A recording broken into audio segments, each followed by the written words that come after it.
Welcome to Trust in Hashem. I'm Menachem Avichayel. This week we're covering the second Parsha, Noah. Noah is an interesting Parsha. Hashem introduces him by calling him a tzaddik, meaning a righteous person. Now, some people don't really understand how important that really is. Nobody else in the 5 books of Moses, in the Torah itself, is actually called by Hashem a tzaddik. Abraham was never called a tzaddik by Hashem. Hashem never even called Moses a tzaddik. Only Noah was called a tzaddik. He had to be on an extremely high level for Hashem to call him a tzaddik. That is something we should always remember, that the person that's chosen to save the world, in this case, that's exactly what Noah did. He saved the world. He has to be on an extremely high level. As we went into the Parsha, we see that Hashem decides that he's going to destroy not all of his creation, but most of his creation. He sees things are not going well. Human beings are not acting proper. Animals are not even acting proper. So he tells Noah, the one righteous person he can find, that he can take his 3 sons and his wife and their wives, and he should build an ark and take them into the ark. And along with them, he should take in all the animals and birds, all the land creatures, by pairs, male and female. In chapter 7, verse 16, he repeats it by saying that the ones that enter into the ark were all male and female of all flesh.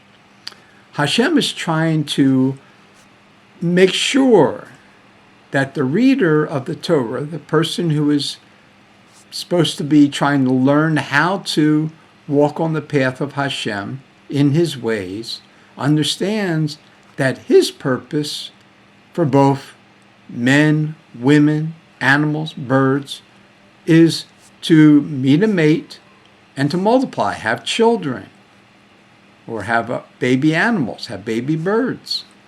That is his purpose for creation as far as our life is concerned. Besides, humans, of course, are on a higher level, and they have to learn the laws of Hashem on how to live. All of the rest of creation goes by just their instincts. That's it.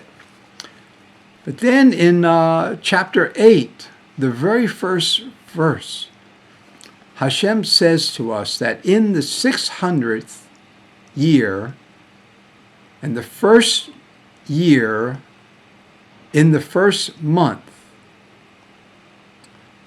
on the 601st year and the first month, and on the first day, that's Rosh Hashanah.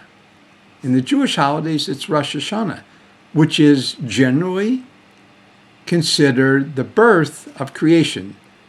That's the celebration. We have the celebration for Hashem being the creator and the creation being started, Rosh Hashanah. So here we see that Hashem is starting all over again. And Noah and his family are going to be the ones that are going to continue the human race. Towards the end of the Parsha, we get introduced to another person called Abram. Abram will eventually become the father of Am Yisrael.